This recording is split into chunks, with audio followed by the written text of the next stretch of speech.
सिमर चरण गुरुदेव के लिखो शब्द अनूप, कृपा करे भगवान सतचित आनंद स्वरूप। कार्तिक मास कथा दूसरा अध्याय। पिछले अध्याय में हमने सुना कि भगवान श्री कृष्ण से सत्यभामा जी ने पूछा कि मेरे ऐसे कौन से पुण्य कर्म थे कि आप मुझे पति स्वरूप प्राप्त हुए, और ऐसा क्या करना चाहिए कि हर जन्म में मैं आपको ही पति रूप में प्राप्त करूं। और अब दूसरे अध्याय में भगवान सत्यभामा जी को उनके पूर्व की कथा सुना रहे हैं।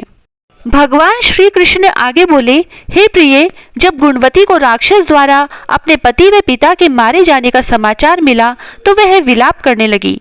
हे नाथ, हे पिता, मुझको त्याग कर तुम कहाँ चले गए? मैं अकेली स्त्री तुम्हारे बिना अब क्या करूं? अब मेरे भोजन, वस्त्र आदि की व्यवस्था कौन करेगा? घर में प्रेम पूर्वक मेरा पालन पोषण कौन करेगा? मैं कुछ भी नहीं कर सकती, मुझ विधवा की रक्षा कौन करेगा? मैं कहाँ जाऊं?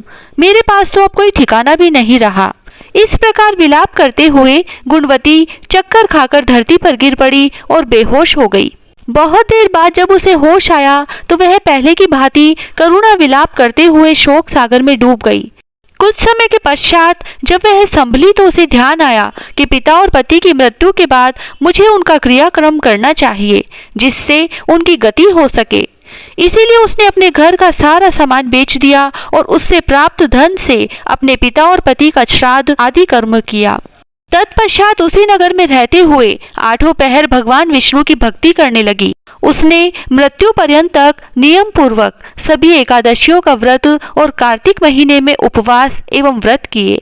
हे प्रिय, एकादशी और कार्तिक का व्रत मुझे बहुत प्रिय है। इनसे मुक्ति, भुक्ति, पुत्र तथा संपत्ति प्राप्त होती है। कार्तिक मास में जब तुला राशि पर सूर्य आता है तब ब्रह्म मुहूर्त में उठकर स्नान करने वाले व व्रत और उपवास करने वाले मनुष्य मुझे बहुत प्रिय है, क्योंकि यदि उन्होंने पाप भी किए हो तो भी स्नान के व्रत के प्रभाव से उन्हें मोक्ष प्राप्त हो जाता है। कार्तिक में स्नान, जागरण, दीपदान तथा तुलसी के पौधे की रक्षा करने वाले मनुष्य साक्षात भगवान विष्णु के समान है। कार्तिक मास में मंदिर में झाड़ू लगाने वाले, स्वास्तिक बनाने वाले तथा भगवान विष्णु की पूजा करने वाले मनुष्य जन्म मरण के चक्कर से छुटकारा पा जाते हैं। यह सुनकर गुणवती भी प्रतिवर्ष श्रद्धा पूर्वक कार्तिक का व्रत और भगवान विष्णु की पूजा करने लगी। हे प्रिय, एक बार उसे ज्वर हो गया और वह बहुत कमजोर भी हो गई। फिर भी वह किसी प्रकार गंगा स्नान के लिए चली गई। गंगा तक तो वह पहुंच गई, परंतु शीत के कारण वह बुरी तरह से कांप रही थी। इस कारण वह शिथिल हो गई। तब मेरे दूत उसे मेरे धाम में ले आए। तत्पश्चात ब्रह्मा आदि देवताओं की प्रार्थना पर जब मैंने कृष्ण का अवतार लिया तो मेरे गण भी मेरे साथ इस पृथ्वी पर आए, जो इस समय यादव है। तुम्हारे पिता पूर्व जन्म में देव शर्मा थे तो इस समय सत्राजित है। पूर्व जन्म में चंद्र शर्मा जो तुम्हारा पति था वह डाकू है। और हे देवी, तुम ही वह गुणवती हो। कार्तिक व्रत के प्रभाव के कारण तुम मेरी अर्धांगिनी हुई हो। पूर्व जन्म में तुमने मेरे मंदिर के द्वार पर तुलसी का पौधा लगाया था।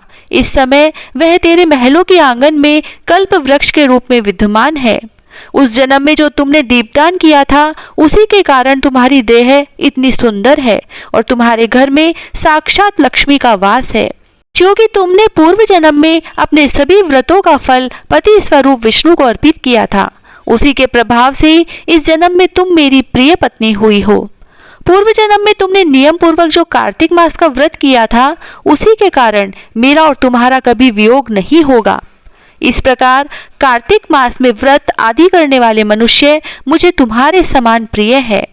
दूसरे जप, तप, यज्ञ, दान आदि करने से प्राप्त फल कार्तिक मास में किए गए व्रत के फल से बहुत थोड़ा होता है, अर्थात कार्तिक मास के व्रतों का 16वां भाग भी नहीं होता है। इस प्रकार सत्यभामा भगवान श्री कृष्ण के मुख से अपने पूर्व जन्म के पुण्य का प्रभाव सुनकर बहुत प्रसन्न हुई। ओम नमो भगवते वासुदेवाय। दूसरा अध्याय समाप्त। जय श्री राधे।